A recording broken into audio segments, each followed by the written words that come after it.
কেমন আছো সবাই? আর মা কালীর দয়ায় খুব ভালো আছো, আমিও খুব ভালো আছি। এখন ঘড়ির কাঁটা বেজে গেছে 12টা। আর তোমাদের সামনে খাবার ডালি নিয়ে বসে পড়েছি আবার। আজকে যেহেতু কোনো ব্লগই দিইনি, কারণ হচ্ছে দেবো দেবো করে বড় ভিডিওই বানানো হয়নি আর করাও হয়নি। সকালে একটু দোকানে গেছিলাম, দোকান থেকে এসে স্কুলে গেল, আলু সেদ্ধ ডাল সেদ্ধ করে দিতে খেয়ে চলে গেল।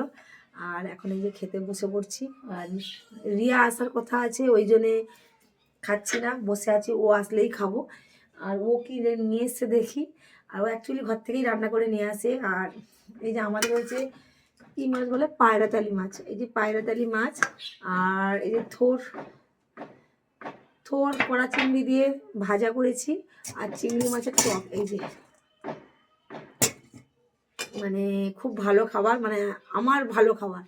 কারণ হচ্ছে কোথায় পুজো টুজো হচ্ছে মনে হয়, কারণ যেটা মানে পরশু দিনকার জ্বর ছিল, আর কালকে জ্বরটা একটু কাটান দিয়েছিল। কালকে নিয়ানি মাছ খেতে মুখে যেন ভাত খেয়েই হচ্ছিল না, আর ওই কারণে আবার মাছকে একটু টক করলাম। জানি না আজকে ভাত খেতে পারবো না, কত ভাত নিয়ে বসছি দেখো। সে গল্প জুড়েছে সেখানটা, কাস্টমার তো নেই, মঙ্গলবার বাজাও।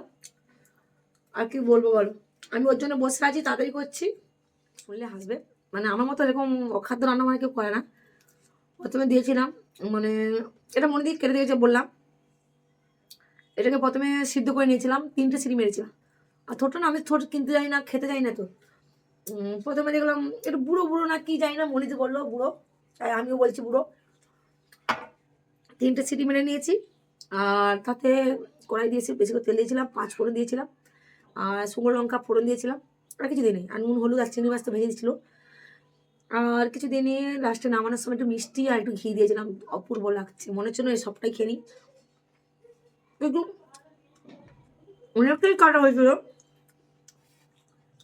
রেখে দিয়েছি সবাই খাবে বলে। জানি না খাবে কিনা, বেকার ওদের জন্য রাখা।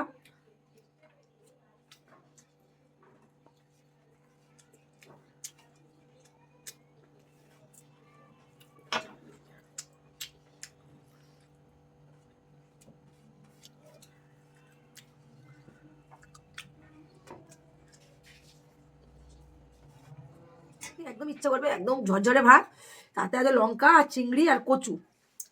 ঝাল লেগেছে বেশ, লঙ্কা বেটে মাখিয়ে মানে নুন দিয়ে মেখে খাবো।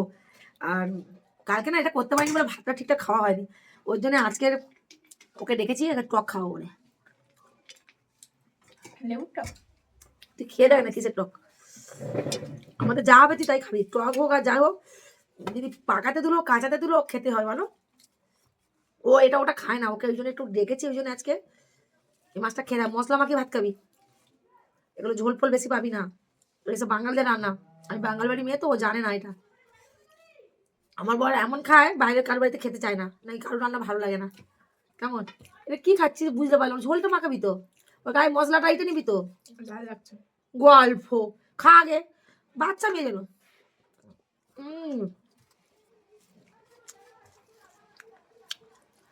কেমন লাগছে মাছটা? মাছটা সুন্দর না? আর রান্নাটা কেমন হয়েছে পেঁয়াজ ছাড়া? ভালো লাগছে। হ্যাঁ, পেঁয়াজ ছাড়া রান্নার টেস্টটাই আলাদা না। এটাও পেঁয়াজ, আজকে কোনো পেঁয়াজই কোনো তরকারিতে পেঁয়াজ পড়েনি। এই সবসময় পেঁয়াজ দিয়ে করি, আজকে বলেছি পেঁয়াজ ছাড়াই রান্না করবো, দেখি কেমন রান্না হয়। হ্যাঁ, থোরটাও ভালো লাগছে। থোরটা এবার টকটাও খাওয়াবো, থোরটা নাকি ভালো লেগেছে।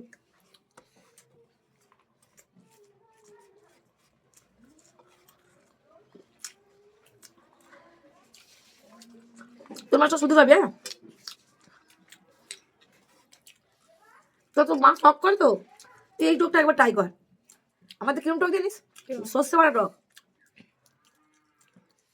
কাল সারা রাত ঘুমাইনি অ্যাসিডের জন্য, আবার টক খাচ্ছি। জানি না বাজবো কিনা, খেয়ে নি। যদি না টকটা খাই না মনে হবে যেন কি খাইনি। আর আমি একটু খাওয়া দাওয়া পারি, তোমরা তো জানো। ঠিক আছে বন্ধুরা, আর জানি না আজকে ভিডিওটা কেমন তোমাদের লাগবে। আজকের একদম ভিডিও দিতে পারিনি বলে খেতে খেতে যেটাই তোমাদের সঙ্গে মানে আমি বাড়িতে গল্প করি, আর সেই গল্পটাই তোমাদের সঙ্গে শেয়ার করলাম। খেতে খেতে আমি সবসময় বকর বকর করি। আর অবশ্যই তোমাদের যদি ভিডিওটা ভালো লাগে প্লিজ দেখো, কালকে কিন্তু একটা ভালো ভিডিও চলে আসবে। টাটা।